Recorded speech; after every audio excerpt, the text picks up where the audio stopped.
이제 예수님께서 공적인 사역을 다 접으시고 제자들을 내가 내 사람이라고 생각하는 그 사람들을 모아서 말씀하시고, 그게 이제 17장까지 다락방 강화라고 그럽니다. 13장부터 그리고 이제 18장에는 주님께서 잡히시고 그렇게 되는데, 그 13장의 그 말씀으로 이제 시작이 돼서 이제 말씀을 듣고 제가 또 감동받은 그런 게 있으면은 또 이렇게 참조하고 그렇게 이제 설교를 하고 있습니다. 워낙 부족하니까 제게서 나올 것이 뭐 별로 없으니까 이제 그런 좀 훌륭하신 목사님들 말씀을 듣고 영감을 받습니다. 오늘 17장, 지난주에 1절부터 5절까지 했는데, 지난주에 우리 목사님, 유 목사님 오셔가지고 귀한 말씀 전해주셔서 저녁에는 부득이하게 이제 1절부터 5절까지 말씀을 못 전했습니다. 그런데 간단하게 1절부터 5절 말씀이 어떤 내용인가 설명을 하고, 그것도 설명이 없으면은 오늘 본문 말씀을 이해하는데 조금 이제 좀 제한이 있으니까 그렇게 하도록 하겠습니다. 그래도 어쨌든 빨리 끝내는 것을 목표로 짧은 설교가 은혜로운 설교다 믿으시기를 바랍니다. 그렇게 생각하시죠? 저도 짧은 설교를 좋아해요. 그래서 아멘 하셔도 전 상처 안 받습니다. 저는 속사람이 강건하기 때문에 상처를 안 받아요. 저도 짧은 설교를 맨날 하려고 해요. 근데 이게 자꾸 욕심. 그래서 성도님들을 사랑하는 마음의 욕심인 줄로 믿으시기 바랍니다. 근데 이제 그게 인간적인 욕심이냐, 또 성령님께서 이렇게 인도하시는 대로 가야 되는데 또 이제 또 그런 딜레마도 있습니다. 어쨌든 설교를 맨날 준비할 때는 빨리 짧게 해야 되겠다. 그래서 길어야 20분 그렇게 하는데 맨날 이렇게 더 되는 것 같아요. 그래서 양해해 주시고, 그런 선한 욕심 때문에 그렇다라는 거. 이 17장, 요한복음 17장이 참 주목할 만한 사실이라는 것은, 주목할 만한 장이라는 그러한 것은 이 17장 전체가 예수님의 중보기도라는 거예요. 그래서 중보기도라는 것이 이제 그만큼 중요하다라는 것을 이 17장의 전체적인 말씀이 예수님의 중보기도라는 것을 통해서 우리가 알 수 있겠죠. 그래서 중보기도라는 것을 이 사역팀을 가지고 있는 교회도 많이 있습니다. 저희 교회도 아직은 없지만 이제 궁극적으로 조금씩 시스템이 잡혀가면서 중보기도 사역팀도 만들어져야 되겠죠. 그래서 이 예수님의 그러한 말씀에 기초한 교회들은 중보기도 사역팀이 활발적으로 그렇게 이제 이루어지고 있죠. 그래서 예배를 위해서, 또 이제 뭐 저 같은 말씀을 전하는 그러한 목회자를 위해서 항상 기도하고, 봉사하는 사람들을 위해서, 교회를 위해서, 그리고 나라를 위해서 계속해서 1년 내내 그렇게 기도하고 금식하고, 굉장히 바람직하고 중요한 그러한 사역이라는 것을 이 요한복음 17장 말씀을 통하여서 그것에 근거되어 있다. 예수님의 기도를 우리가 이제 요한복음 17장 아니더라도 전체적인 사복음서에 있어서 보면은 예수님께서는 서로 위해서 기도하는 중보기도에 대한 그런 것에 그 모범을 보이신 그런 분이시죠. 그런데 중보기도라는 것이 어떤 것이냐, 우리가 아는 것 같지만 오해하는 부분도 있다는 것입니다. 첫 번째로는 중보기도는 무조건 남을 위한 기도다 이렇게 생각을 하는 그런 경우가 있어요. 오해가 있어요. 그래서 굉장히 남을 위해서 기도하고 자기를 위해서 기도하면은 조금 이렇게 이 신앙의 그러한 조금 어린이로 여기고, 어떻게 성숙한 그리스도인이 어떻게 자신만을 위해서 기도할 수 있어? 너 중보기도해? 나 중보기도 하는 사람이야. 난 다른 사람을 위해서 기도해. 난 나라를 위해서 기도해. 나는 교회를 위해서 기도해. 난 나 자신을 위해서 기도하지 않아. 그렇게 얘기하면서 되게 막 이렇게 비아냥거리거나 아니면 우쭐대는 그러한 분들이 저희 교회는 없지만 다른 교회는 있을 수도 있는 것 같습니다. 그런데 예수님께서 우리에게 보여주신 중보기도는 그게 아니다라는 거예요. 1절부터 5절까지 말씀을 보면은 참된 중보기도는 먼저 자신을 위해서 기도하는 것이라는 거죠. 저는 여러분들이 건강이 있기를 예수님의 이름으로 축원합니다. 내게 건강이 있어야 내가 다른 약한 사람들을 도울 수 있잖아요. 그러므로 하나님 나에게 건강을 주시옵소서라는 그러한 기도는 아주 중요한 중보기도의 첫 단계라는 거예요. 하나님 나에게 은혜를 주시옵소서. 내 안에 은혜가 없는데 내가 어떻게 은혜를 끼칠 수 있겠어요? 내 안에 성령님께서 더 많이 역사하셔서 사랑을 알게 하여 주시고 용서를 알게 하여 주시고, 주님 채워주시옵소서, 나에게 복을 주시옵소서, 영적인 복을 주시옵소서. 이 기도를 하는 것이 정상적인 중보기도의 첫 단계다. 저는 여러분들의 경제적인 복도 있기를 예수님의 이름으로 축원합니다. 우리의 욕심을 위하고 뭐 더 큰 집에 살고 더 사람들에게 잘 보이고 더 사람들에게 떵떵거리기 위해서 우리가 벌려고 하는 것이 아니라 하나님 나에게 모자르지 않은 그러한 경제적인 복을 허락하여 주시옵소서. 가능하시면 하나님의 뜻이시면은 조금 더 가지게 하여 주셔서 하나님의 도움이 필요한 사람들을 도울 수 있는 그러한 제가 되게 하여 주시옵소서라고 기도하는 것은 건강한 중보기도의 첫 단계라는 거예요. 여러분들의 자녀도 내가 잘 돼야 되겠다, 우리 자녀가, 그것도 이제 나의 어떤 그러한 못 이룬 욕심이나 나의 어떤 그러한 그 마음, 이 자아에서부터 내 거다라는 그러한 것에서부터 시작되면은 그것은 잘못된 것이지만, 소유도 그렇고 재물도 그렇고 건강도 그렇고, 하지만 하나님의 뜻 안에서 이것이 주님의 뜻이면은 나에게 주어져서 하나님의 뜻이 이루어지는 데 사용되게 하여 주시옵소서. 이렇게 기도를 하는 것은 건강한 그러한 중복이다라는 거예요. 여러분들의 자녀가 잘 되기를 예수님의 이름으로 축원합니다. 훌륭한 사람이 돼서 그 훌륭한 일들을 통하여서 그 훌륭한 그 인품을 통하여서 하나님의 나라가 확장되고 예수 그리스도의 복음이 선포되는 데에 쓰임받게 우리 자녀들이 정신 차리고 예수님을 만나게, 그리고 좋은 직장을 갖게, 믿음의 배우자 만나게, 결혼을 잘하게, 관계의 축복을 자녀에게 허락하여 주시옵소서. 이게 예수님의 중보기도라는 거예요. 한번 집에 가서 읽어보시기 바랍니다. 17장 1절부터 5절까지의 말씀이에요. 한마디로 말씀드리면, 아버지여, 1절 말씀에 때가 이르렀사오니 이들을 아들을 영화롭게 하사 아들로 아버지를 영화롭게 하게 하옵소서. 자신을 위한 기도죠. 그런데 예수님께서는 어떠한 자신에 대한 기도를 하시고 계시느냐, 하나님 나를 영화롭게 해주세요, 그런 기도를 하고 있더라고요. 나를 영화롭게, 영광스럽게. 예수님도 자기의 영광을 위해서 기도하시는구나. 야, 나도 내가 영광스러운 사람, 내가 이렇게 영광스러운 권위와 권세를 가진 그러한 사람. 근데 조금 잘 들여다보면 그게 아니라는 거예요. 예수님께서 자신을 영화롭게 하여 주시옵소서라는 기도는 예수님께서 자신의 십자가를 하나님 내가 지게 하여 주시옵소서, 그게 아버지여 아들을 영화롭게 하여 주시옵소서라는 그러한 기도의 내용이라는 거예요. 다시 말해서 예수님께서 지금 이제 때가 돼서 십자가를 지게 되셨는데, 내가 이 십자가를 져서 내가 이 십자가를 질 때에 흔들리지 않게, 유혹에 넘어가지 않게 하나님 내가 이 십자가를 잘 질 수 있도록 이 아들을 영화롭게 십자가를 지게 하여 주셔서 아버지를 영광스럽게 하는 그러한 아들이 되게 하여 주시옵소서. 예수님께서는 이런 기도를 하고 계시다는 것입니다. 이런 맥락에서 우리도 때로는이 아니죠, 저 같은 경우는 솔직하게 많이 십자가를 지고 가지 않으려고 도망가고 싶어 할 때가 많이 있다는 거예요. 처음에 마음과는 다르게, 처음에는 굉장히 이제 그런 의욕이 넘치죠. 그래서 야, 내가 십자가 진다, 내가 죽는다, 목사는 목 내놓는 게 목사야, 나는 그런 마음이 들 때도 있어요. 그런데 또 이렇게 조금 편하게 목사하면 안 되나? 지금 목회는 조금 힘들지만 한 5년 10년 후에는 좀 더 편해지겠지, 이러한 그런 좀 생각을 하면서 위안을 얻으려고 하는 그러한 마음이 우리 모두에게 있죠.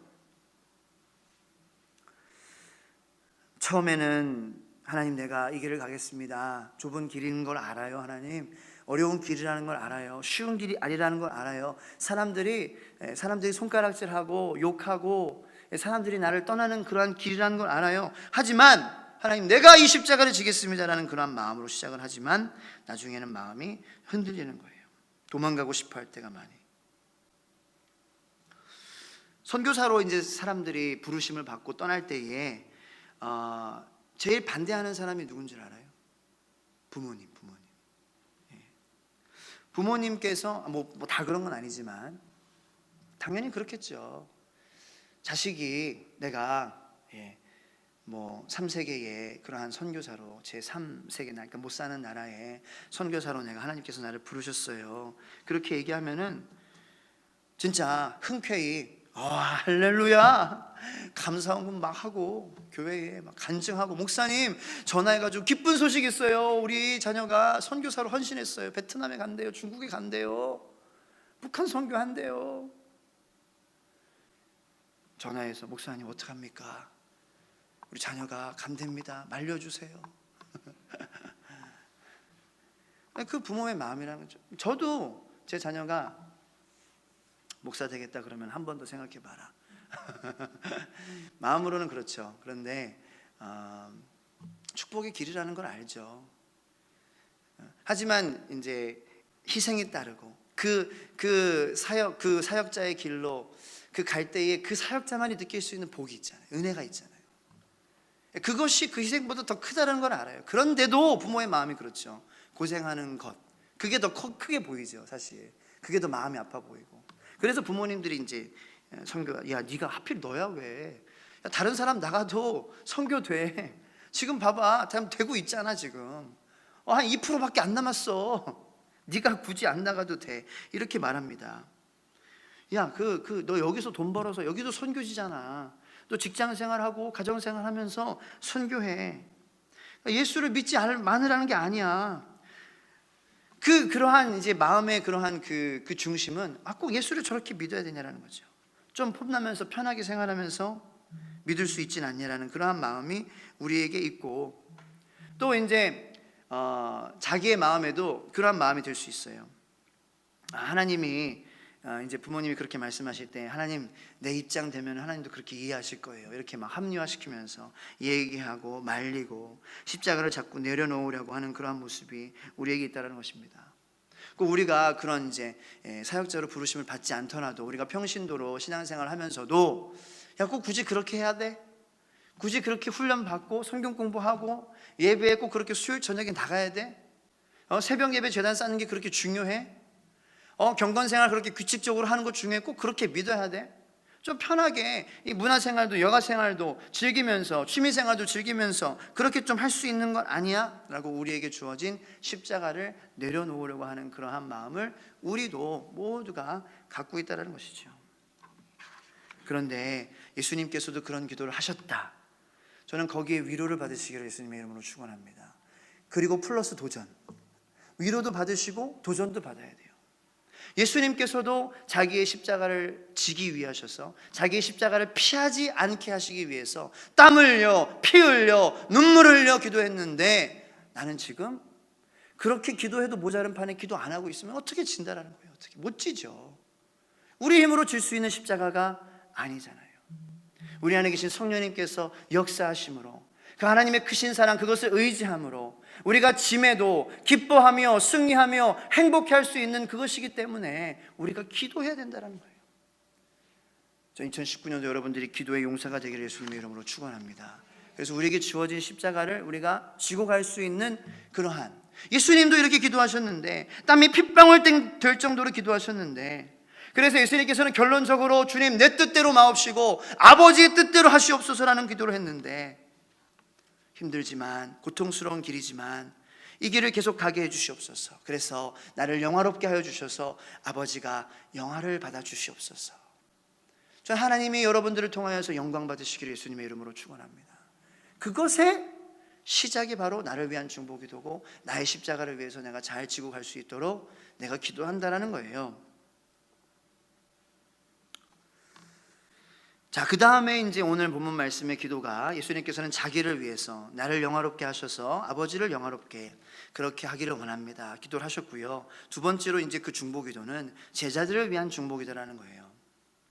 그래서 총 전체적으로 말하면은 세 가지의 기도 제목입니다. 예수님의 중보기도는 첫 번째로는 자기를 위한 중보기도고요, 두 번째로는 제자들을 위한 중보기도고요, 세 번째로는 세상에 하나님을 믿는 사람들을 위한 중보기도입니다. 그것이 예수님께서 하신 중보기도예요. 그래서 자기를 위한 중보기도를 마치시고 이제 제자들을 위해서 기도하는데, 제자들이 어떤 사람이냐라는 거죠. 제자들 지금 현재의 상황을 한번 잘 보시기 바랍니다. 집에서 한번 읽어보세요. 요한복음 13장부터 얼마나 제자들이 한심한 모습을 갖고 있는지, 얼마나 예수님의 수준에 아주 그냥 따라오지 못하는 그러한 실수투성이, 허점투성이가 바로 지금 현재의 제자의 모습이라는 거예요. 심지어는 예수님께서 죽으셨어요, 부활하셨어요, 승천하시고 나서도 아직 제자들은 철이 들지 않았어요. 여러분, 철이 안 든 사람하고 사는 고통을 아십니까? 아내분들이 이렇게 웃으시는 건 뭘 의미하죠? 남편분들이 혹시 철이 안 드셨습니까? 저는 가해자의 입장에서 말하는 거예요. 제가 철이 안 들었었거든요. 얼마나 제가 철이 안 들었을 때 내 부모님이 힘들었는지 내 아내가 힘들었는지 봐요. 그래도 지금은 이제 철분을 좀 많이 먹어서 철이 좀 들었어요. 그런데 철 안 든 사람하고 사는 게 얼마나 고통이지. 진짜 기도하면 눈물이 나올 수밖에 없는 그러한 고통이더라고요. 철이 안 든 사람하고 사니까 그냥 눈 감고 손 모으면은, 무릎 꿇으면은 눈물 나는 거예요. 힘드니까, 어려우니까. 그것이 지금 이 제자들의 모습이라는 거예요. 3년 동안이나 예수님께서 말씀으로 먹이시고 기적으로 보여주시면서 하나님을 보여주시고 모든 그러한 하나님의 말씀으로, 뭐 예수님이 하나님 자체잖아요. 만지게 하시고 듣게 하시고 느끼게 하시고, 예수님 하나님과 눈 마주치고 하나님의 호흡을 느끼고 하나님의 따뜻한 체온을 느끼고, 이 모든 것을 다 경험했음에도 불구하고 아직 철이 안 들었어요. 아직 쓸데없는 질문만 하는 거예요. 예수님 어디 가십니까? 예수님이 가시면 우리가 복을 어떻게 받습니까? 예수님 우리 한 자리 하게 해주셔야죠. 죽으러 간다 분명히 말씀하시고, 부활할 것이다 말씀하시고, 승천할 것이다 말씀하시고, 이해를 못하는 거예요.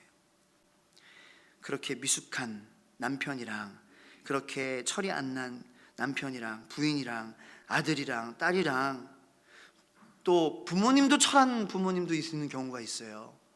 그런 사람이랑 살면 얼마나 힘들어요. 그런데 예수님께서는 이러한 제자들을 끼고 살았다라는 것입니다. 그럼에도 불구하고 이들을 사랑했다라는 것입니다. 포기하지 않았다라는 것입니다. 비난하지 않았어요. 야단치지 않았어요. 끊임없이 알아듣기를, 깨닫기를 원했습니다. 설명을 하고 또 하고. 그게 예수님을 향한, 우리를 향한 사랑인 줄로 믿으시기를 축원합니다. 우리가 그런 모습이잖아요. 그런데 예수님은, 우리는 조금만 못 알아들으면은 한숨을 쉬고, 자녀들이 한 말 또 하게 하고 그러면은, 남편이 한 말 또 하게 그러면은 남의 편이야 남의 편 하면서 막 그렇게 저리 가, 꼴 보기 싫어 하면서 이 방에서 자지 마. 저는 그런 말을 들은 적이 없습니다. 참조로. 드라마에서 그렇다는 거죠. 그런 말을 우리가 하잖아요. 그런데 예수님은 안 하셨다라는 거예요. 이리 와, 같이 자자, 같이 먹자, 같이 우리 산책하자. 이게 예수님의 우리를 향한 사랑이신 줄로 믿으시길 바랍니다. 그 6절에 예수님께서 이렇게 기도를 하십니다. 다 같이 읽겠습니다. 세상 중에서 내게 주신 사람들에게 내가 아버지의 이름을 나타내었나이다. 그들은 아버지의 것이었는데 내게 주셨으며 그들은 아버지의 말씀을 지키었나이다. 아멘. 자, 예수님께서 지금 기도하시는데, 자, 6절 안에만 예수님께서 어떻게 이러한 기도를 하실 수 있는지, 먼저 어떻게 기도를 하셨냐. 자, 예수님께서 그들은, 제자들은 아버지의 말씀을 지키었나이다 이렇게 기도를 하고 있어요. 저는 이해가 안 갔어요. 예수님, 지금 제자들이 아버지의 말씀을 안 지키고 있는데요. 지금 제자들이 다음 18장에는 다 도망가는데요.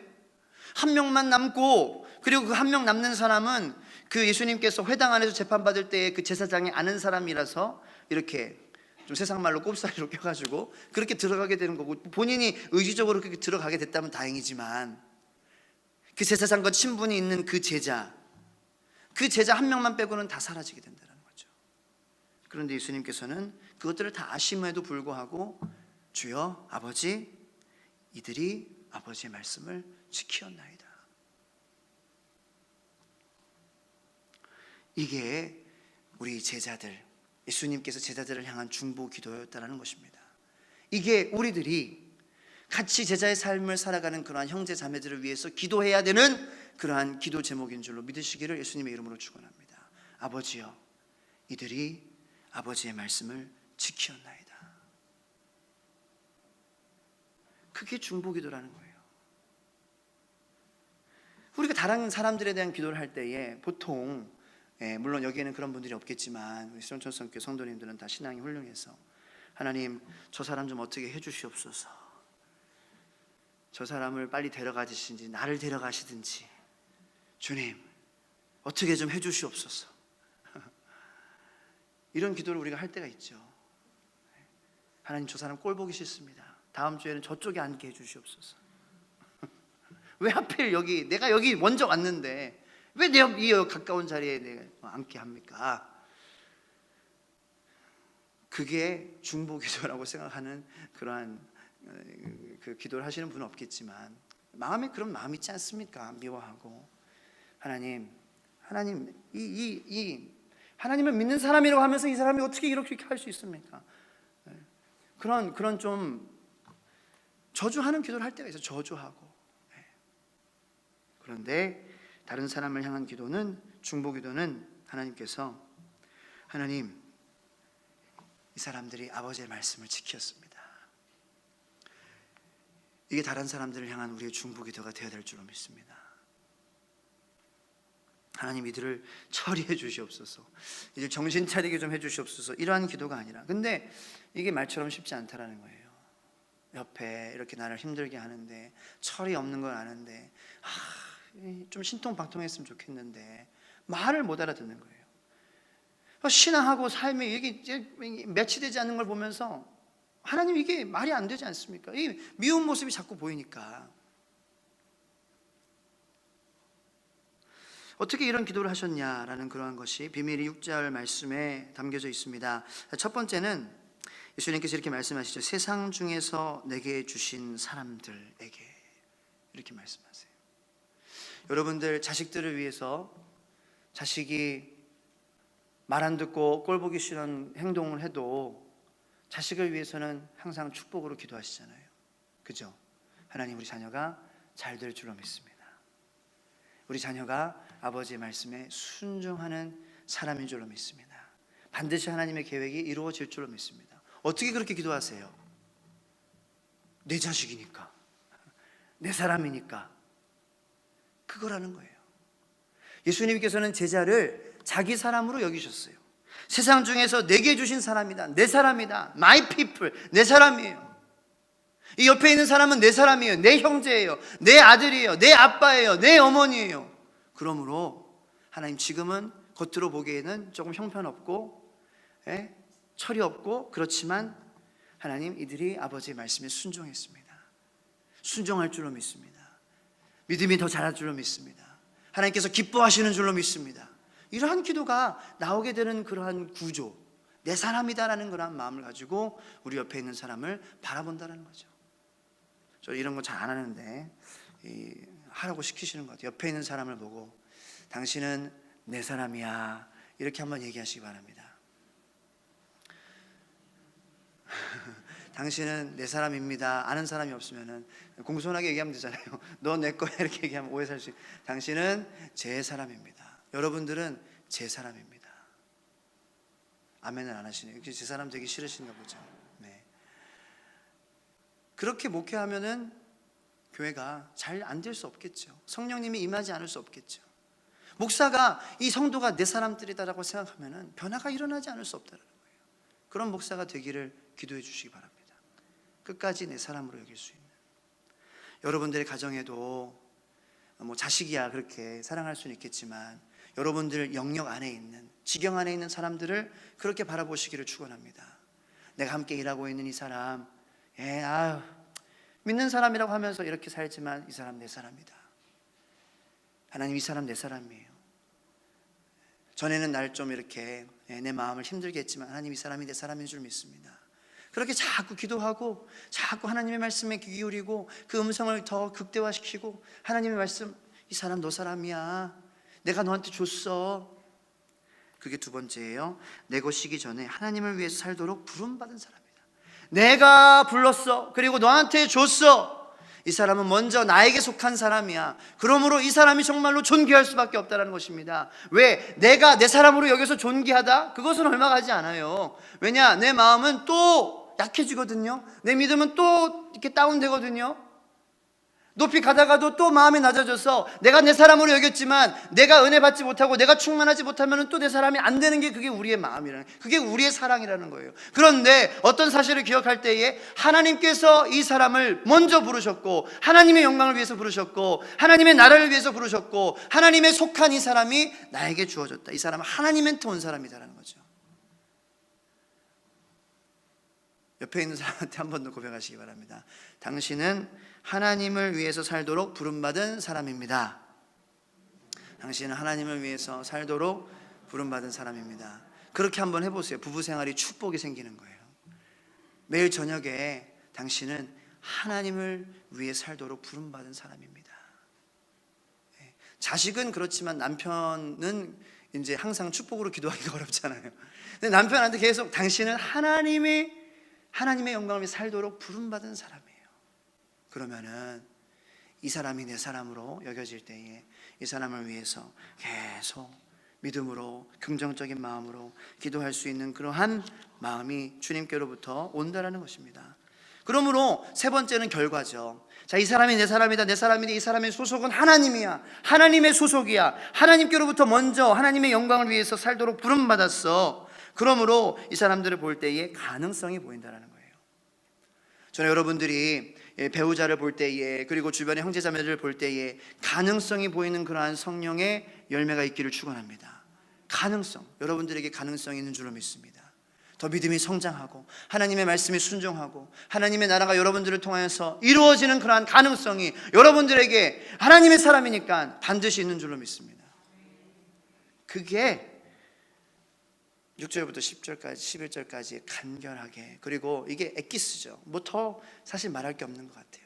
우리가 이것을 알고, 이 예수님의 중보기도, 다른 사람을 향한, 제자들을 향한 기도는 이런 기도였다. 이런 기도를 하실 수 있는 비결은 내 사람이라는 마음을 가져셨고, 이 내 사람이 나에게 속한 사람이 아니라 하나님, 내가 가치를 주어서 그렇게 가치가 인정이 되는 것은 얼마 가지 않지만 하나님의 영원한 가치가 이 사람에게 있기 때문에 내가 이 사람을 내 사람으로 생각하며 긍정적으로 내가 봐야 되겠다.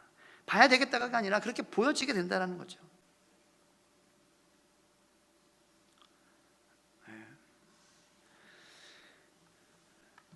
아까 오전에 기타를 이렇게 치면서 찬양 인도를 하는데, 이 찬양 인도를 하기 전에 줄이 끊어져 있었어요. 그래서 한 줄이, 근데 이제 기타에 대해서 제가 이제 비유를 들어서 이 말씀을 드린 적이 있었어요. 뭐냐면은 이제 뭐 계속 튜닝을 해야 된다. 그래서 우리도 계속 마음을 이렇게 튜닝을 해야지. 하루 지나면 저절로 이게 음이 틀어져요. 그러니까 우리도 이제 하루 지나면은 계속 마음이 새로워지지가 않죠. 계속 말씀으로, 기도로 튜닝을 해야 된다. 이제 그러한 그 깨달음은, 이제 제가 기타를 오래 쳤으니까 갖고, 그러한 말씀에 이제 그 내용이 있을 때마다 그런 말씀을 드리는데, 오늘은 정말 여러분들에게 특종 새롭게 기타를 통해서 깨달음을 주신 그런 거를 여러분들에게 나누려고 해요. 뭐 대단한 건 아니에요. 그런데 제가 말씀드렸죠. 우리들의 삶 속에서 하나님을 내가 크게 여기려고 하려는 그런 노력이 있으면 있을수록 우리의 삶 속에서 하나님이 일상생활들을 통하여서, 일어나는 일들을 통하여서 우리에게 말씀하시는 것을 경험할 수 있다. 설거지 하다가도 하나님의 복음의 구원의 비밀을 깨닫는 거예요. 네, 진짜로 하나님께서 계시잖아요. 설거지할 때 옆에. 그러니까 말씀해 주시는 거예요. 야, 내가 이걸 얘기하는데 그 현상들을 통해서. 근데 이제 어떤 일이 있었냐, 이제 줄이 하나가 이제 없어가지고, 이제 사무실에 이제 기타 줄이 여러 개 있으니까 이 줄이 맞다 생각을 해가지고 그 줄을 갖고 내려와서 이제 얼른, 또 시간이 좀 부족해가지고 얼른 껴가지고 이렇게 음을 맞췄어요. 그 음에 맞는. 그런데 소리가 이상한 거예요. 굉장히, 제가 이제 기타를 중학교 1학년 때부터 쳤는데 나름대로는 뭐 막 잘 치진 않지만 그래도 이렇게 찬양인도 할 정도로, 이렇게 제가 그런 알고 보시면은 제가 이제 학부 때 음악을 전공했습니다. 그래서 제가 좀 이렇게 해요. 그리고 제가 이제 그런 좀 가끔 그런 좀 딴따라 같은 것도 보여드리잖아요. 잘 노래하는 막 뽕짝도 부르고. 그래서 좀 하는데, 오늘은 이게 기타 음이 굉장히 기타를 못 치는 사람처럼 막 음치처럼 막 그렇게 들리는 거예요. 그래서 계속 신경이 쓰여. 왜 음이 안 맞지? 내가 이거 세 줄을 껴가지고 이 줄, 네 번째 줄이 이게 솔이어야 되는데 내가 솔로 맞췄어요. 그래 다 맞췄는데 이 소리가 이상한 거예요. 왜 그럴까? 반주자 집사님은 느끼셨을 거예요. 목사님 오늘 기타 실력이 왜 그러지? 이렇게 생각하셨을 거예요. 네, 오늘 뭐 잘못 드셨나? 그런데 알고 보니까 4번 줄이 끊어졌는데, 내가 4번 줄을 갖고 온 줄 알았는데 3번 줄을 갖고 와서 3번 줄이 2개가 된 거예요. 3번 줄이 2개가 되니까 이게 이 4번 줄에 음으로 맞춰놔도 이 소리가 소리답지 않은 거예요. 아름다운 소리가 안 나는 거예요. 근데 그것을 통해서 뭘 깨달았냐, 내가 이 공동체가 아름다운 소리를 내는 그런 공동체가 되기 위해서는 서로의 다름을 인정하는 공동체가 아름다운 소리를 공동체가 될 수 있다. 너는 나 같아야 돼. 이러한 마음을 가지면은요, 아무리 그 사람이 맞춰지고 이렇게 막 그렇게 된들 너는 나처럼 돼야 돼. 너는 나한테 맞춰야 돼. 너는 나랑 똑같이 돼야 돼. 이러한 마음으로 서로의 다름을, 서로의 존귀함을, 서로의 가치를 하나님께서로부터 이 사람이 왔다, 이 사람이 내 사람이다, 그러므로 다르지만 가능성이 있다, 할 수 있다, 이 마음을 인정하지 않으면 아름다운 소리가 아무리 세 줄이라도 낼 수 없다는 거죠. 피아노도 보세요. 줄줄마다 다 길이가 달라요. 피아노도 그런데, 기타도 그런데 우리는 기타보다 못한 마음을 갖고 있다는 거예요. 다름을 인정하고 하나님께로부터 온 사람이므로 다르지만, 우리와 생각하는 게 다르고 언어가 다르고 환경이 다르고 말하는 그런 게 다르고 이 프로세스 하는 게 다르고, 그래서 내가 내 그러한 나의 기준으로, 인간적인 기준으로 볼 때에는 미운 것도 보이지만, 예수님의 이 기도를 본받아 예수님, 이 사람은 나의 사람입니다. 그런데 하나님께로부터 온 나의 사람입니다. 그러한 마음을 가지지 않을 때에 이 사람의 가능성을, 이 사람의 다름을 인정하지 않는 그러한 마음으로 우리가 살 때에는 아무리 쳐도 아무리 맞춰도 그 소리는 아름다울 수 없다는 것입니다. 그 깨달음을 주셨어요. 새로운 깨달음을 주셨어요. 여러분들에게도 하나님께서 말씀하시고자 하는 그러한 메시지가 여러분들의 마음 가운데에 심겨졌기를 예수님의 이름으로 축원합니다. 다름을 인정을 해야 돼요. 나와 너의 길이가 달라. 그러니까 도레미, 이 도샵, 레샵 다 다르기 때문에 아름다운 소리가 있다는 거죠. 레가 없고 도가 두 개라고 생각해 보세요. 도도레, 도도미파. 레가 없는 음악 상상해 보셨습니까? 하나라도 빠지면은 베토벤의 운명 교향곡도, 모차르트의 비발디의 사계도 쳐질 수가 없다는 거죠. 다 다른 그러한 모습들을 인정하고, 어떻게 인정하냐? 하나님의 사람이에요. 하나님께로부터 왔어요. 하나님의 영광을 위해서 살도록 부름받은 사람들이에요. 그러므로 그 사람들을 내 사람으로 인정하고, 나에게 주신 사람입니다. 이 사람은 근데 하나님의 사람입니다. 그러면 하나님, 이 사람은 잘 될 줄로 믿습니다. 마지막에 11절 말씀 한번 읽겠습니다. 시작. 나는 세상에 더 있지 아니하오나 그들은 세상에 있사옵고 나는 아버지께로 가옵나니 거룩하신 아버지여, 내게 주신 아버지의 이름으로 그들을 보존하사 우리와 같이 그들도 하나가 되게 하옵소서. 네, 아멘. 이 말씀을 한번 계속 읽어보시기 바랍니다. 예수님의 제자들을 향한 사랑이 느껴지지 않아요? 사랑. 하나님, 나는 이제 곧 죽습니다. 나는 이제 곧 십자가를 져요, 하나님. 그런데 이 제자들, 이 철없고 이 부족하고 하지만 내 사람이고 내가 사랑하고 하나님의 영광을 위하여서 부르심 받은 이 사람들을 내가 두고 떠나요. 내가 아버지께로 가는데 하나님, 제발 부디 아버지의 이름으로 이들을 보존시켜 주세요. 이들을 축복해 주세요. 이들이 살아가게 해주세요. 이들이 승리하게 해주세요. 그것이 중보기도의, 바른 중보기도의 힘이라는 것입니다. 우리 안에서 사랑이 나오는 거예요. 사랑이. 내가 이 사람을 위해서 눈물을 흘릴 수 있고, 하나님 이들을 보존시켜 주시옵소서. 내가 할 수 있는 거는 하나님 여기까지입니다. 하지만 하나님께서 이들을 바라봐 주시고 눈동자와 같이 지켜주셔서 이 사랑이 아니면 할 수 없는 이 고백, 예수님이 하신 중보기도를 우리가 배워 이 사람이 하나님의 사람이다, 나에게 주신 사람이다, 그 기도를 통하여서 우리 안에 성령님으로 사랑의 열매가, 예수님의 이러한 마음 뜨거운 고백이, 열정의 고백이, 어떤 얼음도 녹일 수 있는 그러한 뜨거운 사랑의 그러한 울림이 여러분들로부터 사람들을 향하여서 나아가기를 예수님의 이름으로 축원합니다. 다음 주에 중보기도 마지막 할 때 꼭 그러므로 다 들으셔서 중보기도의 복을 누리시기를 예수님의 이름으로 축원합니다. 기도하겠습니다. 하나님 감사합니다.